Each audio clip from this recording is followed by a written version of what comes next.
हाय दोस्तों, welcome to channel तैयारी नौकरी की। आज हम फिर लेके आए हैं आपके लिए करंट अफेयर्स का सेशन। आज की जो देश विदेश की घटनाएं हुई हैं उसको एग्जाम के लिए तैयार करके हम आपके लिए लेके आए हैं, जिससे आपको एग्जाम की तैयारी में काफ़ी मदद मिलेगी और आप इससे काफ़ी बेनिफिट्स महसूस करेंगे। तो आप हमारे चैनल को देखते रहिए, लाइक सब्सक्राइब करते रहिए और कंटिन्यू रखिए इसको। चलिए अब हम चलते हैं आज के सेशन पे। तो आज चलिए शुरू करते हैं। आज का पहला टॉपिक हमारा, आज का इम्पोर्टेंट जो पहला टॉपिक है वो हमारा है करंट अफेयर्स का 8वां वेतन आयोग। क्या है 8वां वेतन आयोग? केंद्र सरकार ने 28 अक्टूबर 2025 को 8वें वेतन आयोग के गठन हेतु इसकी सेवा शर्तों को मंजूरी प्रदान कर दी है। यानी इसकी जो सेवा शर्तें, टर्म्स एंड कंडीशंस हैं, उनको मंजूरी प्रदान कर दी गई है। इसके गठन की घोषणा जनवरी 2025 में ही कर दी गई थी। केंद्र सरकार ने जनवरी 2025 में इसकी घोषणा कर दी थी कि यह जो है 8वां वेतन आयोग लागू किया जाएगा। बट ना उसके मेंबर डिसाइड हुए थे, ना चेयरमैन डिसाइड हुए थे, कोई डिसाइड नहीं हुए थे। तो अभी इनका सारा जो है चेयरमैन और सदस्य का घोषणा कर दिया गया है। इनकी अध्यक्ष कौन होंगी? पूर्व न्यायाधीश रंजना प्रकाश देसाई। रंजना प्रकाश देसाई इनकी अध्यक्ष होंगी। एक सदस्य रखा गया है इसमें जो IIM बंगलोर के हैं, प्रोफेसर पुलक घोष, एक सदस्य रखा गया है। और सचिव कौन है? एक सदस्य सचिव भी रखा गया है। पेट्रोलियम मंत्रालय के सचिव हैं पंकज जैन, इनको जो है एक सदस्य सचिव के रूप में रखा गया है। रिपोर्ट सौंपने के लिए इनको टाइम दिया गया है 18 महीने का। 18 महीने का समय दिया गया है। यह कब से लागू होगा? 1 जनवरी 2026 से इफेक्टिव होगा। 1 जनवरी 2026 से इफेक्टिव होगा।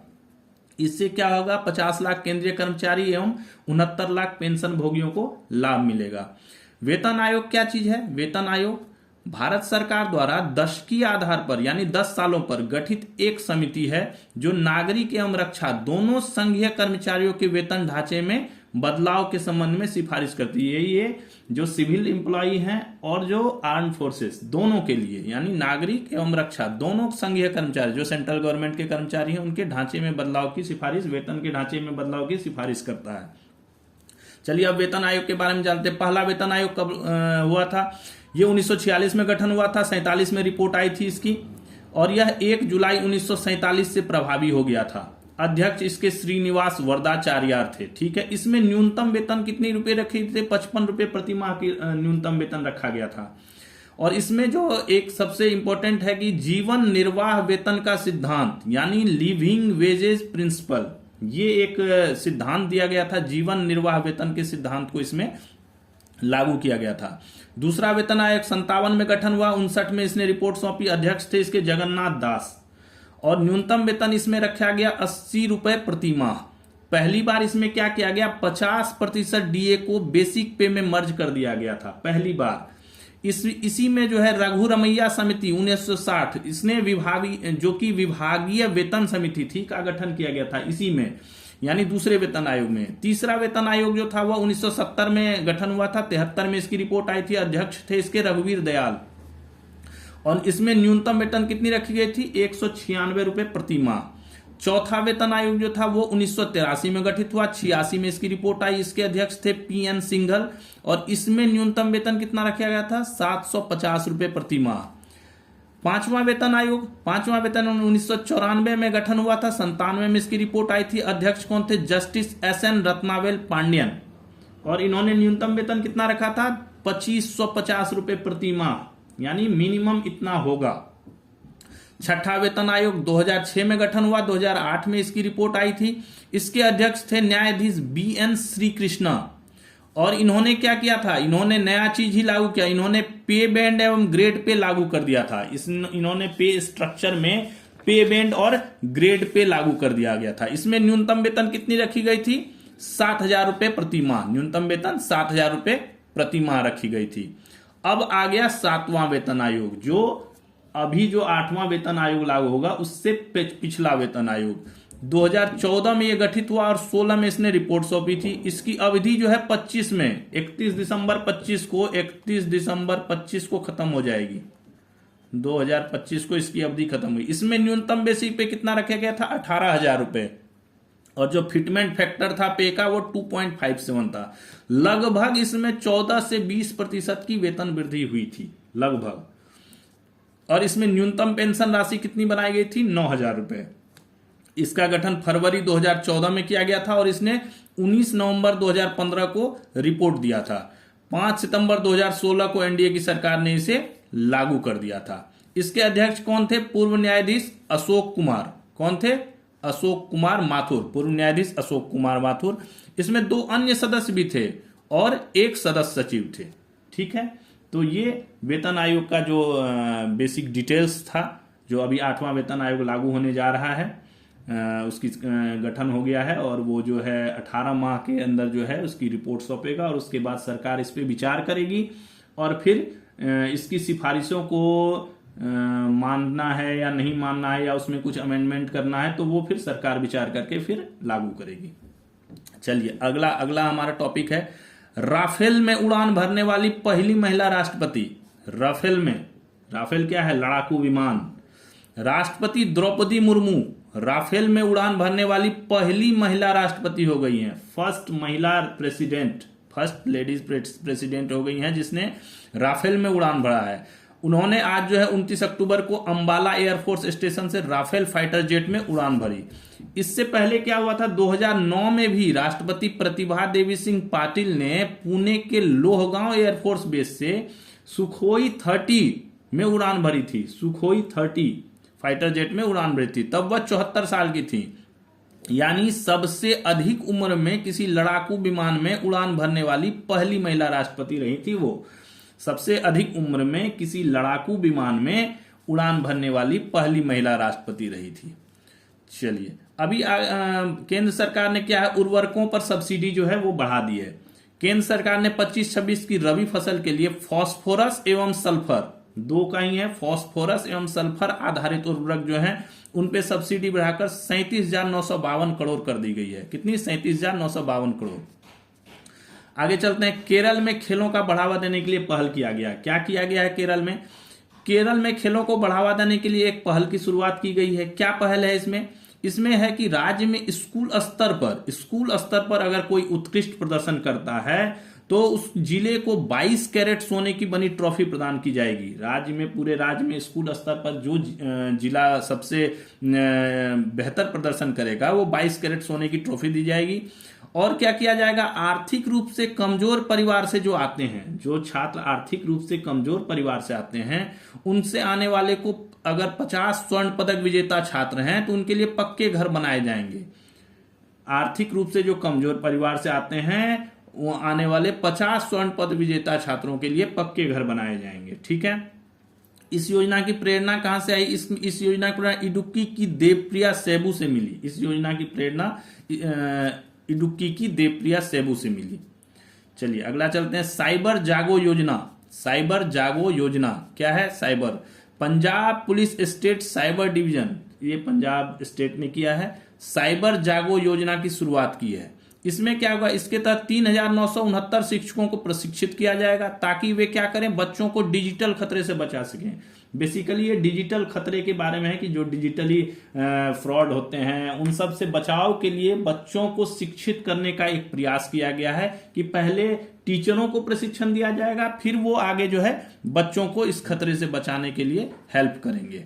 अगला क्या है? English helper app. ये क्या है? पंजाब ने 500 स्कूलों में 9वीं से 12वीं के छात्रों को अंग्रेजी में सुधार लाने के लिए इंग्लिश हेल्पर ऐप लॉन्च किया है। इंग्लिश में सुधार लाने के लिए 9 से 12 के छात्रों की अंग्रेजी में सुधार लाने के लिए पंजाब सरकार ने क्या किया है? इंग्लिश हेल्पर ऐप लॉन्च किया है। अगला हमारा जो टॉपिक है वो है क्या है? चक्रवात मोथा। क्या है? चक्रवात मोथा अभी बहुत चर्चा में है। चक्रवात मोथा क्या हुआ था? 28 अक्टूबर की रात को आंध्र प्रदेश के काकीनाडा एवं मछलीपट्टनम तट के बीच टकराया। कहां पे टकराया? ये काकीनाडा एवं मछलीपट्टनम तट के बीच में टकराया। कहां से उठा था? बंगाल की खाड़ी से उठा था। ये हवा की गति लगभग 110 किलोमीटर प्रति घंटे हो गई थी जब ये टकराया था। तो भारतीय मौसम विभाग ने इसे गंभीर चक्रवात करार दिया है। भारतीय मौसम विभाग ने इस चक्रवात को मोन्था नाम किसने दिया? थाईलैंड ने दिया है। इस चक्रवात को मोन्था नाम थाईलैंड ने दिया है, जिसका अर्थ होता है थाई भाषा में सुगंधित फूल, सुगंधित पुष्प।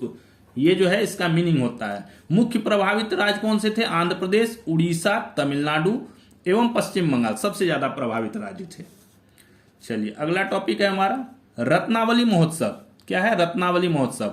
हरियाणा के रत्नावली महोत्सव, हरियाणा में होता है ये महोत्सव, ध्यान रखिएगा, हरियाणा में रत्नावली महोत्सव होता है। इसकी शुरुआत हो गई है 28 अक्टूबर को। कहां पे? कुरुक्षेत्र विश्वविद्यालय में, जो हरियाणा में कुरुक्षेत्र यूनिवर्सिटी है, उसमें इस उत्सव की, महोत्सव की शुरुआत हो गई है। ये 4 दिनों तक चलेगा। कितने दिनों तक चलेगा? 4 दिनों तक। रसिया एवं लूट डांस से इसकी शुरुआत हुई। जो कार्यक्रम की शुरुआत थी उसमें रसिया एवं लूट डांस जो है वो परफॉर्म किया गया। आगे चलते हैं। चंडीगढ़ क्या हो गया? देश का सर्विस किंग। क्या हो गया? देश का सर्विस किंग। नीति आयोग ने 2 नई रिपोर्ट जारी की है। नीति आयोग जो रिपोर्ट जारी की है उसके अनुसार चंडीगढ़ को क्या किया? देश का सर्विस किंग कहा गया है। देश का सर्विस किंग क्यों कहा गया है? क्योंकि इसके 90% से ज्यादा इकोनॉमी कहां से आती है? सर्विस सेक्टर से आ रही है। 90% से ज्यादा इकोनॉमी, यानी 10 रुपए में से 9 रुपए जो है वो सर्विस सेक्टर से आ रहा है इसका, इसलिए जो है इसको सर्विस किंग कहा गया है। दूसरे नंबर पर कौन है? अंडमान निकोबार। दूसरे नंबर पे कौन आया है? अंडमान निकोबार सर्विस सेक्टर में। तो अगला टॉपिक हमारा है दिल्ली में क्लाउड सीडिंग का परीक्षण। क्या है? दिल्ली में क्लाउड सीडिंग। क्लाउड सीडिंग क्या है? कृत्रिम वर्षा। क्या है? कृत्रिम वर्षा। दिल्ली सरकार ने 28 अक्टूबर को क्लाउड सीडिंग यानी कृत्रिम वर्षा के 2 परीक्षण किए। ठीक है, किसने किया? आईआईटी कानपुर का सेसना विमान जो है वो मेरठ से दिल्ली में आया और उसने क्या किए? 8 फ्लेयर्स दागे, जिसमें प्रत्येक का वजन कितना था? 2 से 2.5 केजी, 2.5 केजी था। लेकिन इससे क्या हुआ? वर्षा एक बार भी नहीं हुई। ये एक क्या है ना, क्लाउड सीडिंग एक प्रक्रिया है। क्लाउड सीडिंग क्या है? एक प्रक्रिया है जिसमें क्या है? मौसम परिवर्तन तकनीक है जो बादलों की वर्षा उत्पन्न करने की क्षमता सुधारती है। क्या करती है ये? बादलों की वर्षा उत्पन्न करने की जो क्षमता है उसको सुधार करती है कि अगर बारिश नहीं हो रही है तो इसके माध्यम से जो है बारिश करवाने का प्रयास किया जाता है। इसमें क्या है? इसमें सिल्वर आयोडाइड व अन्य यौगिक को बादलों में सूक्ष्म भौतिक परिवर्तन लाने के लिए डाला जाता है। बादलों के बीच में इनको सिल्वर आयोडाइड एवं अन्य यौगिक को डाला जाता है जिससे कृत्रिम वर्षा करवाने का प्रयास किया जाता है। लेकिन अभी वर्षा हुई नहीं, ये जो प्रयास हुआ उसमें वर्षा हुई नहीं। चलिए अगला टॉपिक चलते हैं। भारतीय चीन सीमा पर सड़क विस्तार। सीमा सड़क संगठन कौन है? BRO border road organisation. इसने क्या किया? इसने भारतीय चीन सीमा पर सड़क सुविधाओं को बढ़ाते हुए सुमना लपथल सीमा चौकी से आगे टोपीडुगा तक 69.69 किलोमीटर सड़क कटिंग का कार्य पूरा कर लिया है। ये सुमना लपथल जो है ये सीमा चौकी है जो भारत चीन सीमा के पास जो है बॉर्डर लाइन पे, तो उससे आगे जो है टोपीडुगा तक इन्होंने जो है सड़क कटिंग का कार्य पूरा कर दिया, जिससे हमारी सामरिक स्थिति जो है और मजबूत होगी और वहां तक ट्रूप्स को और मिलिट्री पर्सन्स को जाने में बहुत आसानी हो जाएगी। अभी क्या हो गया? नेक्स्ट को हमारा जो टॉपिक है वो रूस से तेल खरीदने पर रोक लगा दी गई है। रूस से तेल खरीदने पर भारत की तेल कंपनियों ने क्या किया है? रूस से तेल खरीदने पर अभी रोक लगा दिया गया है। यह कदम कब आया है? जब अमेरिका ने रूस की 2 प्रमुख तेल उत्पादक कंपनी, कौन सी थी? रोसनेफ्ट और लुकोइल। रोसनेफ्ट और लुकोइल पर अमेरिका ने क्या किया? ये तेल उत्पादक कंपनी थी रूस की, उस पर अमेरिका ने प्रतिबंध लगा दिया है। तो इस प्रतिबंध के बाद भारत की जो तेल कंपनियां हैं उन्होंने जो है उनसे तेल खरीदना जो है वो स्टॉप कर दिया, उस पर अभी प्रतिबंध लगा दिया, अभी नहीं खरीद रहे हैं उनसे तेल। ठीक है, भारत ने 2025 के पहले 9 महीने में प्रतिदिन कितना? 19 लाख बैरल तेल खरीदा है। ठीक है, पहले 9 महीने प्रतिदिन 19 लाख बैरल तेल खरीदा है इनसे। अगला टॉपिक हमारा स्वर्ण भंडार। सितंबर 2025 के अंत तक आरबीआई का स्वर्ण भंडार कितना हो गया? 25.45 टन से बढ़कर 880.18 मीट्रिक टन हो गया है। सितंबर 25 का ये आंकड़ा है और इसके अंत तक आरबीआई ने आंकड़ा जारी किया है। उसमें कहा गया है कि स्वर्ण भंडार जो है वो 25.45 मीट्रिक टन से बढ़कर 880.18 मीट्रिक टन हो गया है। ठीक है, अभी अगला टॉपिक चलते हैं बैंकिंग कानून संशोधन। इसमें कुछ संशोधन किए। बैंकों में जमा राशि एवं लॉकर के लिए 1 नवंबर से बदलाव हो रहा है। क्या चेंजेज हो रही हैं? वित्त मंत्रालय ने चेंजेज किया है। 28 अक्टूबर को बैंकिंग कानून संशोधन अधिनियम के प्रावधान लागू करने के लिए नोटिफाई कर दिए हैं, इनको लागू करने के लिए। अब इसमें हम इसके तहत क्या कर सकते हैं, अब क्या कर सकते हैं, लोग 4 लोगों तक को नॉमिनी बना सकेंगे। पहले क्या था, एक ही आदमी को नॉमिनी बनाया जाता था, अब 4 लोगों तक को नॉमिनी बना सकते हैं आप इसमें। यह कदम बैंकों में जमा 67,000 करोड़ से अधिक की लावारिस जमा राशि को कम करने के लिए उठाया गया। अभी बैंकों में वित्त मंत्रालय ने एक ऑडिट किया था, उसमें बैंकों में पता चला कि 67,000 करोड़ से अधिक की राशि अनक्लेम्ड है, उसको किसी ने क्लेम नहीं किया है, वो राशि लावारिस पड़ी हुई है। तो उसको सेटलमेंट करने के लिए, उसको कम करने के लिए, लोगों तक पहुंचाने के लिए यह प्रयास किया गया है कि नॉमिनी बढ़ा दी जाए। कई केसों में यह देखा गया कि नॉमिनी नहीं होने के, लीगल नॉमिनी नहीं होने की वजह से जो है उनको पैसा नहीं मिला, कस्टमर को पैसा नहीं मिला। तो उसके लिए जो है वित्त मंत्रालय ने ये स्टेप्स उठाए हैं।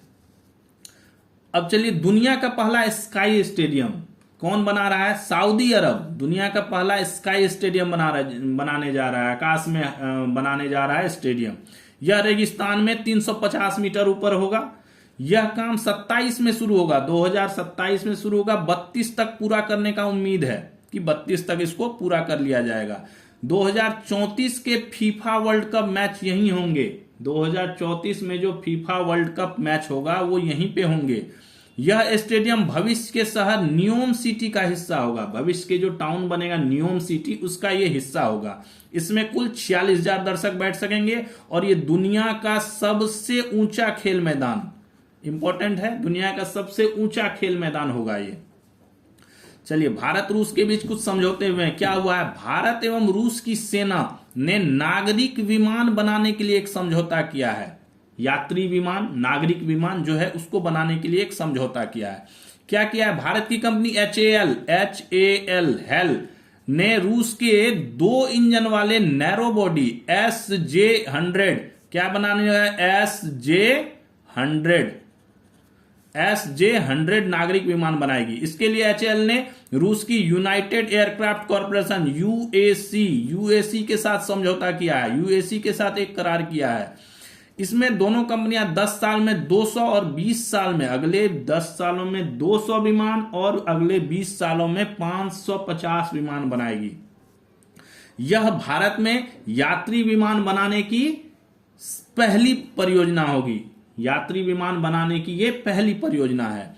यह समझौता मॉस्को में किया गया, जिसमें हेल के अध्यक्ष कौन थे, HAL अध्यक्ष DK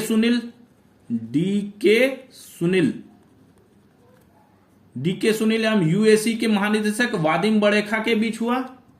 ठीक है, 37 साल बाद भारत में विमान का निर्माण किया जाएगा। इस तरह की जो ये प्रक्रिया है ये 37 साल बाद की जा रही है। इससे पहले भी 1961 से 1988 के बीच में जो है सेवा में रही HS-748 ये विमान जो है यहां पे भारत में बनाया गया था। लेकिन इसका उपयोग कौन करती थी, सिर्फ वायुसेना करती थी। ये नागरिक विमान नहीं था, एयरफोर्स को दिया गया था, वायुसेना इसका उपयोग करती थी और ये नागरिक विमान नहीं था। इसलिए ये पहला परियोजना है जिसमें यात्री विमान बनाया जाएगा।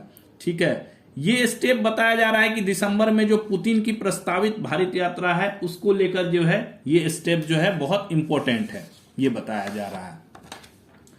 अगला टॉपिक हमारा है विश्व के सबसे ज्यादा उम्र के राष्ट्रपति। इस टॉपिक पे मैंने कल भी चर्चा करा था, कल की पिछली वीडियो में भी मैंने चर्चा करा था। तो इसमें जो है क्या है, मध्य अफ्रीकी देश है कैमरून। कौन सा है, कैमरून। कैमरून के राष्ट्रपति कौन है, पॉल बिया। इन्होंने ये क्या है, 92 साल की उम्र में 8वीं बार राष्ट्रपति चुनाव जीत लिया है इन्होंने। 92 साल की उम्र है और 8वीं बार इन्होंने राष्ट्रपति चुनाव जीता है। ठीक है, तो ये क्या हो गए, विश्व के सबसे ज्यादा उम्र के राष्ट्रपति हो गए। खुद को ये क्या कहते हैं, लायन मैन, ये खुद को लायन मैन कहते हैं। ठीक है, 2008 में संविधान में संशोधन कर इन्होंने क्या किया, राष्ट्रपति के अधिकतम कार्यकाल की सीमा ही समाप्त कर दी। इन्होंने 2008 में संविधान में एक संशोधन किया, उसके हिसाब से इन्होंने राष्ट्रपति के अधिकतम कार्यकाल की सीमा ही समाप्त कर दी, खत्म। इन्हें रोमिंग राष्ट्रपति भी कहता है। ये काफी घूमते रहते हैं, इस देश से उधर, इधर से उधर, मतलब कि कुछ दिन के लिए गायब हो जाते हैं, ये पता ही नहीं चलता कहाँ है राष्ट्रपति। तो इन्हें क्या कहता है, रोमिंग राष्ट्रपति कहता है। गैर मौजूदगी के कारण इन्हें और क्या कहा जाता है, एब्सेंटी लैंडलॉर्ड। एब्सेंटी लैंडलॉर्ड यानी गायब लैंडलॉर्ड, ठीक है। और क्या कहा जाता है, घोस्ट प्रेसिडेंट, कभी भी गायब कभी भी आ गए कोई पता नहीं, ठीक है, ये भी इन्हें कहा जाता है। इसके कार्यकाल में देश में भ्रष्टाचार इतना बढ़ गया था, इस पे काफी भ्रष्टाचार के भी आरोप लगे हुए हैं। तो भ्रष्टाचार इतना बढ़ गया था कि 1998-99 में इस कैमरून देश को सबसे भ्रष्ट देश घोषित किया गया था। क्या किया गया था, सबसे भ्रष्ट देश में घोषित किया गया था इसको। तो ये हैं कैमरून के राष्ट्रपति पॉल बिया, जो सबसे ज्यादा उम्र के राष्ट्रपति हो गए हैं, 8वीं बार ये राष्ट्रपति बने हैं। अगला टॉपिक है हमारा कोबोट्स। क्या है, एक तो होता है रोबोट्स, लेकिन ये है कोबोट्स। कोबोट्स क्या है, कर्मचारी के साथ काम करने वाला रोबोट। कोबोट्स कर्मचारी के साथ काम करने वाला रोबोट। ये क्या है, अमेजन जो ई कॉमर्स प्लेटफॉर्म है, अमेजन के एआई प्रोजेक्ट के तहत उठाए जाने वाला कदम है। इसके लिए कंपनी ने क्या किया, 14,000 कर्मचारियों की नौकरी खत्म कर दी, 14,000 कर्मचारियों को फायर कर दिया गया है। ग्लोबल टेक इतिहास की दूसरी सबसे बड़ी छटनी है, ये दूसरी सबसे बड़ी छटनी। इससे पहले भी अमेजन ने ही 2022 में 27,000 कर्मचारियों को नौकरी से निकाला था। इससे पहले अमेजन ने ही 2022 में 27,000 कर्मचारियों को निकाल दिया। तो अब ये कह रही है कंपनी कि हम जो है कोबोट्स से काम चलाएंगे, एआई के थ्रू रोबोट्स वगैरह का उपयोग करेंगे, जो रोबोट्स कर्मचारियों के साथ मिलकर काम करेंगे, ठीक है। तो वो इनका जो है स्टेप्स है। अगला है हमारा एप्पल आईफोन निर्माता कंपनी कौन, एप्पल का मार्केट कैप पहली बार 4 लाख करोड़ के पार पहुंच गया, 4 लाख करोड़ के पार पहुंच गया। यह आंकड़ा क्या है, भारत के जीडीपी के बराबर है। इनका ये आंकड़ा, भारत के मार्केट कैप जो है, ये भारत के जीडीपी के बराबर हो गया। अंतर्राष्ट्रीय मुद्रा कोष के मुताबिक भारत की जीडीपी लगभग कितनी है, 364 लाख करोड़ रुपए है, और इनका मार्केट कैप कितना पहुंच गया, 4 लाख करोड़ रुपए। तो ये काफी जीडीपी के आसपास पहुंच गया है। इस आंकड़े तक पहुंचने वाली एप्पल दुनिया की तीसरी कंपनी हो गई है। इस आंकड़े तक पहुंचने वाली एप्पल दुनिया की तीसरी कंपनी हो गई है। पहले नंबर पर कौन है, एनवीडिया, तो दूसरे नंबर पर माइक्रोसॉफ्ट। पहले नंबर पर एनवीडिया, दूसरे नंबर पे माइक्रोसॉफ्ट। अब चलिए मैक्सिको सिटी चलते हैं। मैक्सिको सिटी में क्या हुआ है, मैक्सिको में 1 एवं 2 नवंबर को क्या मनाया जाएगा, दिया डे लॉस मुएर्तोस, दिया डे लॉस मुएर्तोस मनाया जाएगा। इसका क्या अर्थ है, ये जो दिया डे लॉस मुएर्तोस है, इसका अर्थ है पूर्वजों को श्रद्धांजलि का दिवस। क्या अर्थ है, पूर्वजों को श्रद्धांजलि का दिवस। मैक्सिको सिटी क्या है, इसका मूल शहर कौन सा था, मैक्सिको सिटी जो आज की मैक्सिको सिटी है, उसका मूल शहर को टनोचिट्लान था इसका मुख्य शहर। इसकी स्थापना 700 वर्ष पूर्व पहले हुई थी। यह शहर किसका था, प्राचीन एजटेक सभ्यता की राजधानी थी, प्राचीन एजटेक सभ्यता थी, उसकी यह राजधानी हुआ करती थी।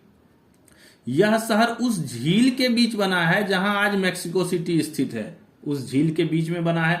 1521 में स्पेनिश विजेताओं ने इसे नष्ट कर दिया और बाद में इसी के ऊपर मैक्सिको सिटी बस गया था। 1521 में स्पेनिश विजेताओं ने इसे नष्ट कर दिया और बाद में इसी के ऊपर जो है मैक्सिको सिटी का निर्माण कर दिया गया। अगला टॉपिक हमारा है अमेरिका की अर्थव्यवस्था में शटडाउन। ये बहुत गंभीर मुद्दा अभी है। दुनिया की सबसे बड़ी अर्थव्यवस्था अमेरिका की अर्थव्यवस्था ठहर सी गई है, अर्थात शटडाउन मूड में चली गई है, शटडाउन। ट्रंप के पहले कार्यकाल के दौरान भी 22 दिसंबर 2018 से 25 जनवरी 2019 तक सरकारी शटडाउन चला था, जो अब तक का सबसे लंबा शटडाउन है। इससे पहले भी शटडाउन हो चुका है अमेरिकी अर्थव्यवस्था। यह वर्तमान शटडाउन जो है अमेरिका के इतिहास में दूसरा सबसे लंबा शटडाउन है, सेकेंड टाइम्स है। इससे हर हफ्ते अमेरिका का करीब कितना नुकसान हो रहा है, 13 लाख करोड़ रुपए का नुकसान हो रहा है। ठीक है, शटडाउन कब होता है अमेरिका में, जब अमेरिकी कांग्रेस के समय पर फंडिंग बिल पास नहीं करती है।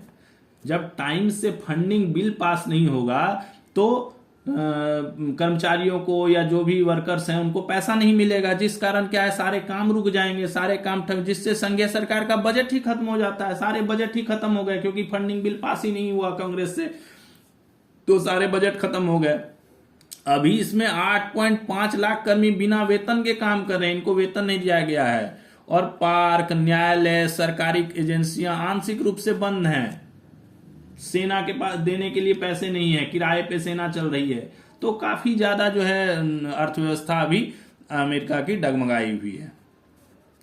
अगला टॉपिक है हमारा विश्व का पहले बैले डांस करने वाला रोबोट। चीन ने विश्व का पहला बैले डांस करने वाला रोबोट बनाया। ये बैले डांस करता है। यह ह्यूमनॉइड रोबोट 1.65 मीटर लंबा है।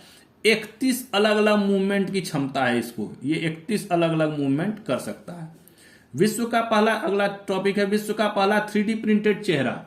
ब्रिटेन के 75 वर्षीय डेव रिचर्ड्स को 75 नेशनल हेल्थ सर्विस की मदद से देश का पहला 3D प्रिंटेड चेहरा मिला है।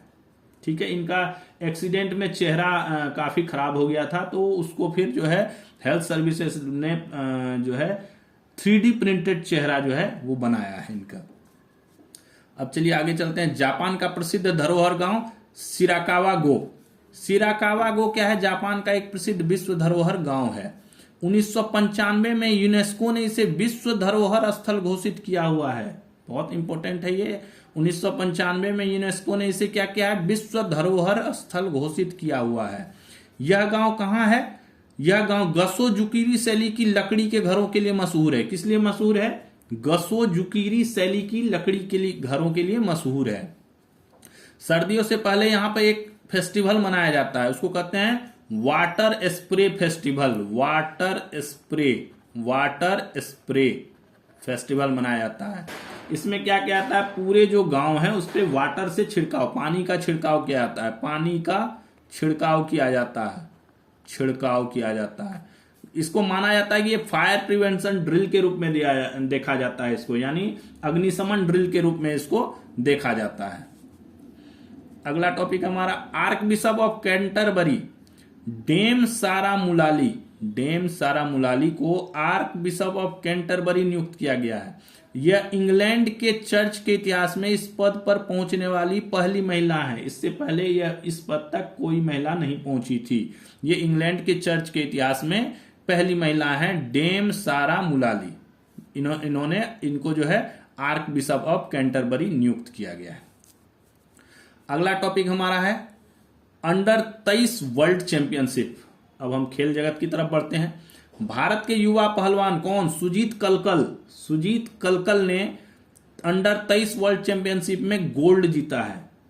अंडर 23 वर्ल्ड चैंपियनशिप में पहलवान सुजीत कलकल ने गोल्ड जीता। यह टूर्नामेंट कहां पे खेला गया? सर्बिया में खेला गया था। टेबल टेनिस की दुनिया में क्या है? भारत की टेबल टेनिस खिलाड़ी कौन? मानुष शाह और दिया चितले। ये ध्यान रखिएगा, ये टेबल टेनिस खिलाड़ी हैं। ये क्वेश्चन आ जाता है कि मनुष शाह या दिया चितले क्या खेलती हैं, तो ये टेबल टेनिस खिलाड़ी हैं। इनकी जोड़ी ने क्या किया है? WTT फाइनल्स में क्वालिफाई करने वाली पहली भारतीय मिक्स्ड डबल्स जोड़ी हो गई है। ये प्रतियोगिता कब होगी? 10 से 14 दिसंबर को हांगकांग में आयोजन किया जाएगा इस प्रतियोगिता का। ठीक है, अगले टॉपिक पे हम चलते हैं। महिला वनडे क्रिकेट वर्ल्ड कप में पहला सेमीफाइनल किसके बीच खेला जाएगा? इंग्लैंड एवं साउथ अफ्रीका के बीच। पहला सेमीफाइनल इंग्लैंड एवं साउथ अफ्रीका के बीच खेला जाएगा। दूसरा सेमीफाइनल भारत एवं ऑस्ट्रेलिया के बीच खेला जाएगा।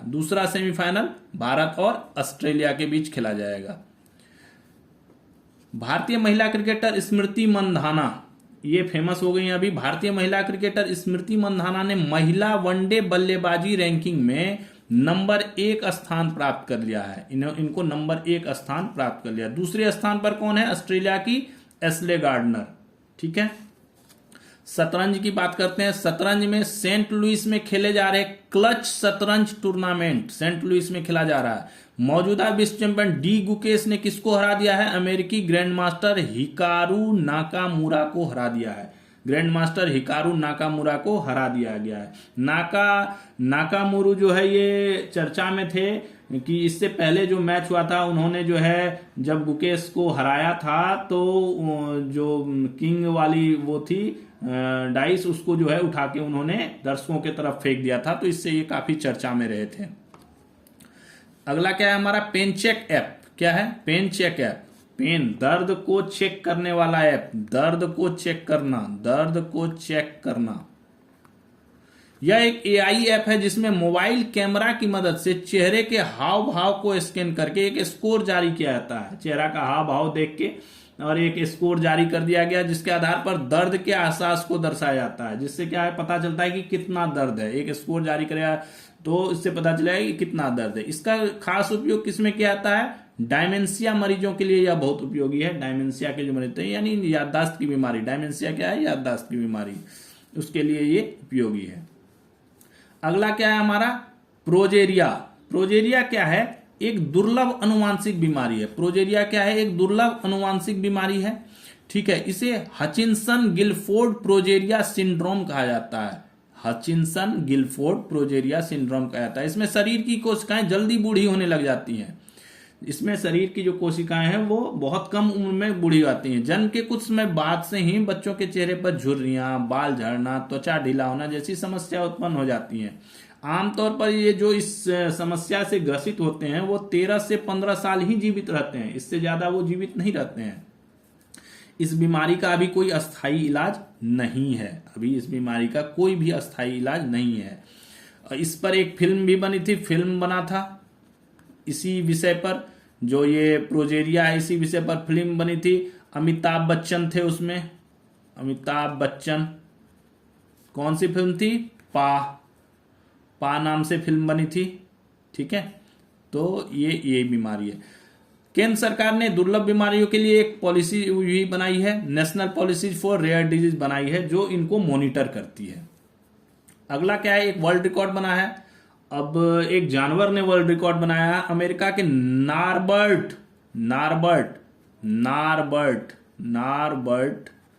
नाम के सुअर ने स्केट बोर्डिंग को धकेलते हुए सबसे तेज 10 मीटर की दूरी 11.32 सेकेंड में तय कर गिनीज वर्ल्ड रिकॉर्ड बनाया है। ठीक है, स्केट बोर्डिंग को धकेलते हुए सबसे तेज 10 मीटर की दूरी इसने 11.32 सेकेंड में तय करके गिनीज रिकॉर्ड बनाया है। ग्रोकीपीडिया मीडिया प्लेटफॉर्म एक्स के मालिक कौन है? Elon Musk. एक्स जो फॉर्मर ट्विटर होता था उसके मालिक कौन है? एलन मस्क ने क्या किया है? ग्रोकीपीडिया लॉन्च किया है। यह क्या है? जैसे विकीपीडिया है, एनसाइक्लोपीडिया है। इसमें जैसे हम कोई चीज सर्च करते हैं, किसी टॉपिक का डिटेल्स जानना होता है तो उसके बारे में जो है वो है, तो उसी के जैसा प्लेटफॉर्म है। इसमें एक सर्च बटन दिया गया है, इसमें आपको जो अपना टॉपिक सर्च करना है उसको इंटर कीजिए और ये आपको रिजल्ट देगा। तो इसमें लगभग कितने 8,85,279 लेख हैं। 8,85,279 लेख इसमें जो है मौजूद है। तो दोस्तों ये थे आज के हमारे टॉपिक। तो आपको कैसा लगा आज का सेशन ये बताइएगा। फिर हम कल मिलेंगे फिर नए वीडियो के साथ, नए टॉपिक के साथ, जो भी समसामयिक घटनाएं हैं। और आप लोग एग्जाम की तैयारी करते रहिए और हमारा चैनल तैयारी नौकरी की देखते रहिए, जिससे आपको लाभ मिलेगा काफ़ी एग्जाम्स में, रेलवे और एसएससी सीपीओ वगैरह के एग्जाम में। और अपने दोस्तों को भी जो कंपटीशन की तैयारी कर रहे हैं उनके साथ इसको शेयर करते रहिए, लाइक कीजिए, सब्सक्राइब कीजिए, जिससे हम मोटिवेट होकर और अच्छी वीडियो और अच्छे कंटेंट आपके लिए लेकर आएँ और जिससे आपको एग्ज़ाम की तैयारी करने में फ़ायदा होगा। तो बाकी तैयारी नौकरी की तरफ से फिर से थैंक यू, जय हिंद।